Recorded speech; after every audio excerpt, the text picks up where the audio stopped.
Hi, I'm Linda with Wines, Pines, and Canines. Today we're going to talk to you about some of the unique features of the Geo Pro. I did touch on these a little bit in the last video, but I'm going to go into a little bit more detail here. So we're going to be talking about the solar and more importantly the inverter. So we're going to do it in a few parts. One is some of the items that you can and can't run off of the inverter, some of the things you can and can't run off of the solar, and then when you, most importantly, when you should and shouldn't be running this inverter.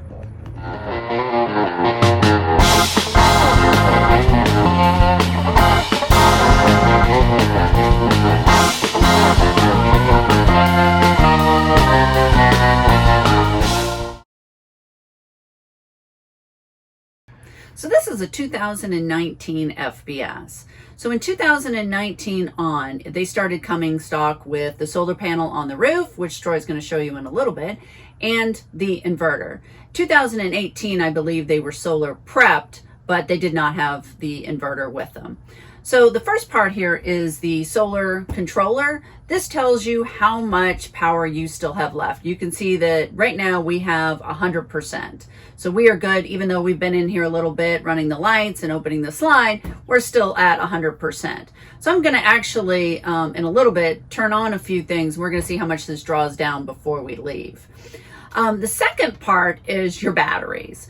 And so the batteries are put in by the dealer. So it all depends on what the dealer feels like putting into the camper, or what you negotiate for them to put in as to what you get. So we have a 12-volt battery. If we had it to do over, or when we decide to upgrade, and let me say, we don't do a lot of boondocking, so at this point, that 12-volt has been fine for us. But if we do upgrade, it's going to be to two 6-volt batteries.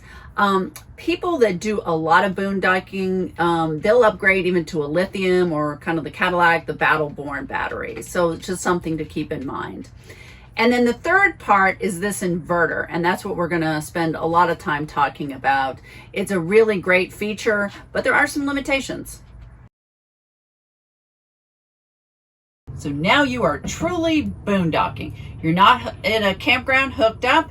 You are not running a generator. You are just operating off your solar. So what can you and can't you run? Well, the two things that you can't run is this AC unit and the microwave. Those two things you are not going to be able to operate unless you are hooked up to a campground or you're hooked up to a generator. But pretty much everything else will run off of your solar. So right now, inverter is still off. You can run your stove, it's on propane. You can run your water pump, it runs off of 12-volt.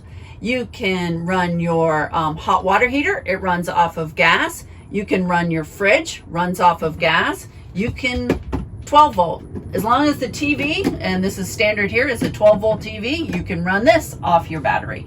Your radio runs off. Your heater runs off of propane, and the fan runs off of the 12-volt. The fan in the bathroom runs off 12-volt. Your lights, all 12-volt. Right now, we are operating on solar only. This fan runs off 12-volt. So all of these things run without having your inverter on. So when do you want to turn your inverter on? You want to turn your inverter on if you want to use your outlets. Now, they're 1,000 watts, so you have to be careful not to use any appliance over 1,000 watts or you're going to trip your inverter. So what's less than 1,000 watts? Typically, your computer, small toaster, some coffee makers, you're just going to need to look. Small appliances like that. A lot of appliances are going to be over that 1,000 watts. Like, we can't run our electric heater. I can't run a hair dryer. We can't run our coffee pot, which is a Keurig. Can't run my Instant Pot. All of these things are over 1,000 watts, and they are not running off of the solar and off of the inverter. So when should you and shouldn't you have your inverter on? So I don't know that a lot of dealers go through exactly when to use and not use the inverter. So quick tutorial, not an electrician. I'm going off of everything that we have experienced so far in our 1.5 years in this camper. So the inverter on and off is down here. This turns your inverter on and off. You can see right now we have it off.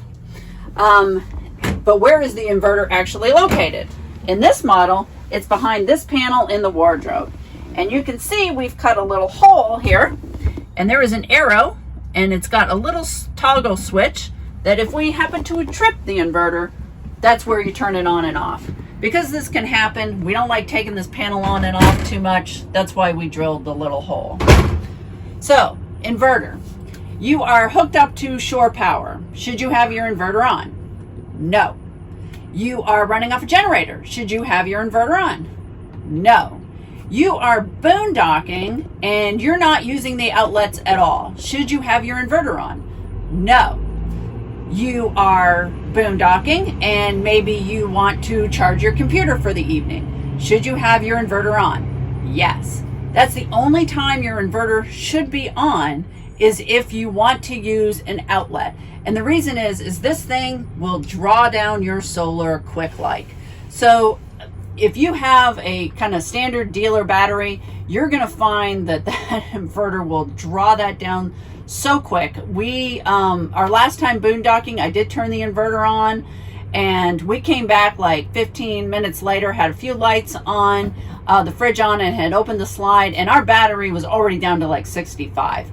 I turned the inverter off, it slowly went up. By the time the evening ended, we were back up to around 80. So only turn this inverter on if you want to use an outlet. And again, it's only 1,000 watts, so there isn't a ton of appliances that are gonna run off of 1,000 watts.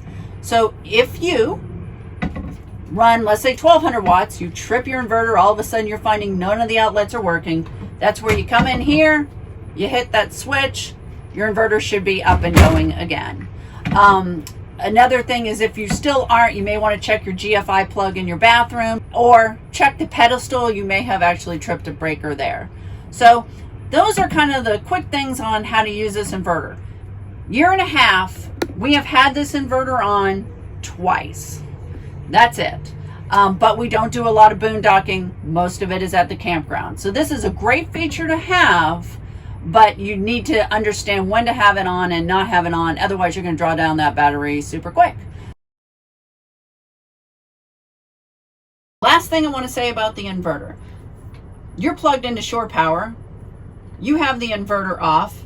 You plug in a coffee pot and an electric heater first thing in the morning, kind of groggy. All of a sudden, you're finding none of your outlets are working. Well, your inverter's off, so it wouldn't be the inverter, correct? Not true. Chances are you have tripped the inverter even though it is off.